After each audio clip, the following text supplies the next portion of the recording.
अस्सलामुअलैकुम वरहमतुल्लाहि ताला वबरकातुहू। मैं सैफ अशरफ और एक मरतबा फिर से हाजिर हूँ मैं एक नए वीडियो के साथ। इस वक्त दुनिया में यूँ तो बहुत सारे फितने चल रहे हैं, मगर कुछ फितने ऐसे हैं जो लोगों को अधूरी जानकारी देकर और उनके जहन को बदगलाते हैं और इसी तरीके से उनके मजहब के एतबार से उन्हें टारगेट करते हैं। इस दौर का अभी सबसे बड़ा फितना जो मेरी नज़र में है वो है एक्स मुस्लिम का फितना, जो लोगों को अधूरी जानकारी देकर और मजहब इस्लाम को टारगेट करके उसके बारे में वो चीज़ें बताकर जो नहीं है इस्लाम में और लोगों को बहका रहे हैं। उसके 7 सवाल ऐसे हैं जो वो चैलेंज करता है कि ये 7 सवाल उसे एक्स मुस्लिम बना देंगे। तो इंशाअल्लाह तबारक व तआला आज कोशिश करूंगा कि उसके सवालात के जवाब मैं इल्मी नजरियात की रोशनी में रख सकूं, तो वीडियो को एंड तक जरूर देखें। मैं नहीं कहता कि दुनिया के सारे मुस्लिम भाई 3 तलाक जैसी इस्लामिक बुराई को करते हैं, लेकिन जितने भी करते हैं वो सिर्फ इसलिए क्योंकि इस्लाम इसकी इजाजत देता है और दावा करता है कि ये खुदा का हुक्म है। नाइंसाफी को खुदा का हुक्म बताकर जायज ठहराना गलत है। दुनिया में जितनी भी बहनें इसे झेलती हैं उनकी तकलीफ को याद करो। क्या आप चाहोगे कि आपकी बहन या बेटी को उसका हस्बैंड 3 तलाक देकर हलाला करवाए? कल को आप ही गुस्से में अपनी बीवी को तलाक दे दें, या आप अगर कोई मोमिना हैं तो क्या पता आपका हस्बैंड ही गुस्से में तलाक दे दे। तो क्या हलाला जैसे गंदे रास्ते के अलावा कोई और रास्ता है आपके पास? नहीं। तो हम क्यों नहीं आवाज उठा? सबसे पहले तलाक के कॉन्सेप्ट को समझिए कि इस्लाम में तलाक का कॉन्सेप्ट क्यों है और क्या है। तो मजहब इस्लाम में किसी भी मर्द का किसी औरत के साथ संबंध बनाना, ताल्लुक बनाना बगैर निकाह के ये हराम माना जाता है। अगर इस रिश्ते को जायज करार करने हो तो इस्लाम ने निकाह करने की अनुमति दी है। इसी तरीके से निकाह के बाद अगर ऐसा हुआ कि दोनों के बीच में कोई नाइत्तेफाकी पैदा हो गई या फिर आपस में अनबन हो रहा हो, किसी तरीके का कोई बात ऐसी ना हो गई हो कि अब निकाह बाकी रहे, तो ऐसी सूरत में हुक्म दिया गया कि मर्द तलाक दे सकता है। तलाक देने का सबसे बेहतरीन तरीका क्या है? तो इस्लाम में तलाक देने का सबसे बेहतरीन तरीका ये है कि पहले तो ये है कि पहले कोशिश करें कि वो रिश्ता खत्म ना हो। पहले ये है कि उसे समझाए, प्यार से समझाए, हर तरीके से समझाए।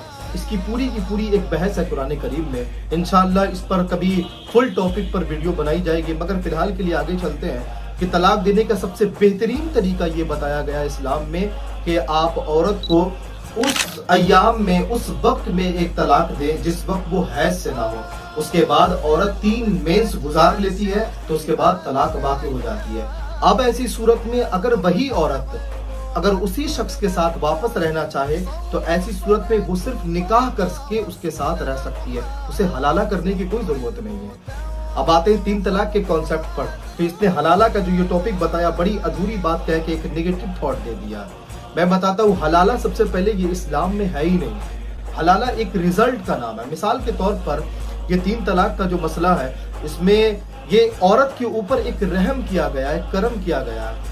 और ये कैसे कि मिसाल के तौर पर एक शख्स है जो अपनी बीवी को एक तलाक दे देता है, उसके बाद उसकी जब मर्जी होती है वो रुजू कर लेता है, फिर वो चाहता है तलाक देता है, फिर वो रुजू करके उसके साथ रहने लगता है। तो इस वजह से औरत का ज़हनी सुकून तबाह होता है, वो परेशान होती है कि ये ना छोड़ रहा है ना रख रहा है, इसकी जब मर्जी होती है ये तलाक देता है फिर रुजू कर लेता है। तो उसकी ये ज्यादती के लिए नहीं बल्कि उसके लिए रहम की वजह से अल्लाह ने ये लिमिट बांध दी कि नहीं 3 तलाक से ज्यादा अब तुम नहीं दे सकते हो। 3 तलाक हो गई, अब यहाँ पर तलाक बाकी हो गई है। तो ये उस पर रहम की वजह से है, वरना मर्द को अगर इख्तियार होता तो 3 तलाक से ज्यादा तलाक देता रहता और इस वजह से औरत के ज़हनी सुकून तबाह होता रहता। तो अल्लाह ने एक हद कायम कर दी कि 3 तलाक से ज्यादा नहीं दे सकते हैं। अब ये समझिए कि हलाला क्या है। मिसाल के तौर पर अगर किसी शख्स ने किसी को दिया, उसके बाद उस औरत ने किसी दूसरे से निकाह कर लिया, फिर उस बंदे ने भी उसको तलाक दे दिया, तो ऐसी सूरत में अगर वो चाहे अपने पहले वाले शौहर के साथ रहने के लिए तो ऐसी सूरत में वो उससे जाकर निकाह कर सकती है। इस्लाम में ये बिल्कुल नहीं है कि पहले से प्री प्लानिंग कर ली जाए, कि दोस्त को बुला लिया जाए या फिर किसी हलाला सेंटर में जाकर हलाला करा लिया जाए और इस तरीके से वापस पहले शौहर के साथ रहने जाए। तो इस्लाम में ये चीज़ बिल्कुल हराम है और बिल्कुल गलत है। तो हलाला और 3 तलाक का असल कॉन्सेप्ट ये है, मगर साहब ने बताया कुछ और ही है।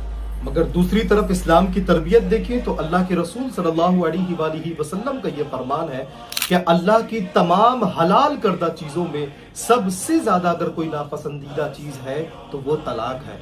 इस हदीस पाक से पता चलता है कि कहीं से भी तलाक या फिर हलाला को प्रमोट नहीं किया जा रहा है, क्योंकि हलाला के ताल्लुक से भी आता है कि हलाला करने वाले और करवाने वाले दोनों पर अल्लाह की लानत है। तो ये बात बिल्कुल साबित होती है कि इस्लाम किसी गलत चीज़ को प्रमोट नहीं करता है।